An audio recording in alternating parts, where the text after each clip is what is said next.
Bonjour à toutes, bonjour à tous. Je suis Didier Drogba et je suis candidat à la présidence de la Fédération ivoirienne de football. Je viens par ce canal vous présenter les grandes lignes de mon programme nommé Renaissance. Le football ivoirien a connu de grandes heures de gloire. Dans les années 80-90, en effet, le championnat national était l'un des plus relevés du continent. Toutes les stars africaines se battaient pour évoluer dans nos clubs.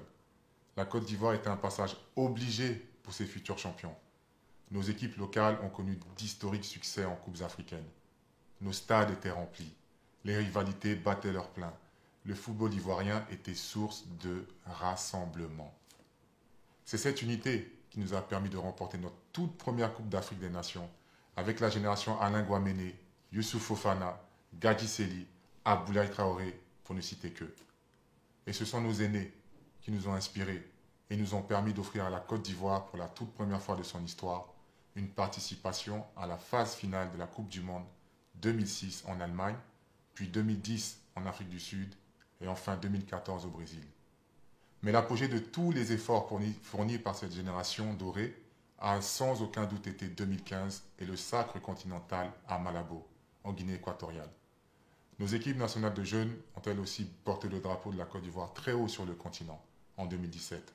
J'en profite pour marquer tout mon respect, toute ma reconnaissance envers tous ces présidents qui ont contribué au développement du football ivoirien, dont les plus récents sont les présidents feu Dieng Seynou, le président Jacques Anouma et notre regretté président Sidi Diallo. Mais aujourd'hui, toutes les Ivoiriennes, tous les Ivoiriens et surtout les acteurs du milieu sont unanimes. Depuis plusieurs années, le football ivoirien, notre football, souffre, tant sur le plan national qu'international, avec pour effet les non-qualifications à la Coupe du Monde 2018 en Russie et celle de 2022 au Qatar.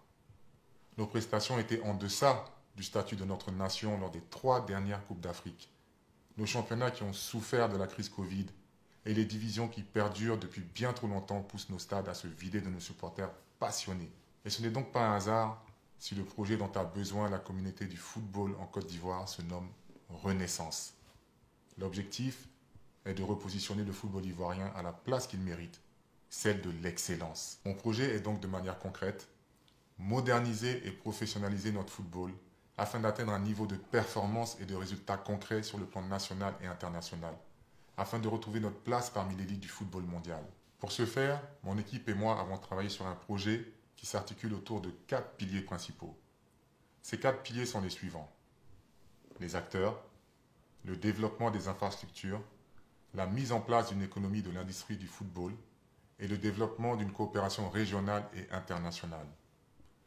Je vous retrouve donc très prochainement pour évoquer le premier pilier qui est au cœur même de la Renaissance, celui sans qui le football n'a pas lieu d'être, les acteurs. Merci et à très bientôt.